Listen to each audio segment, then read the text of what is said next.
Pinaigting ng Philippine National Police ang operasyon kontra sa illegal na Philippine Offshore Gaming Operators o POGO at internet gaming licenses na patuloy umanong nagtatago sa ilalim ng mga business process outsourcing kasunod ng total ban na inutos ni Pangulong Ferdinand Marcos Jr. Pinuri ni PNP Acting Chief Police Lieutenant General Jose Melencio Nartates Jr.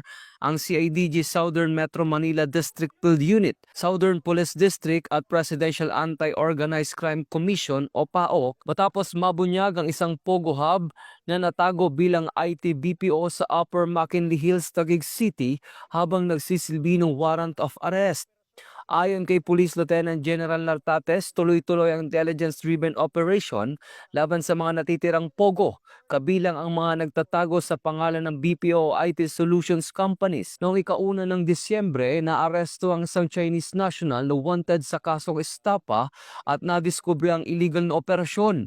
Nahuli din ang 17 dayuhan, 12 dito ang Chinese, 4 na Malaysian at isang Vietnamese ang inaresto dahil sa pag-ooperate ng walang lisensya mula sa PAGCOR. Samantala, 83 Pilipinong empleyado ang nagreklamo matapos umanong lokohin ng kumpanya na nagpapanggap bilang lehitimong BPO company. Ito ang bagong PNP para sa bagong Pilipinas.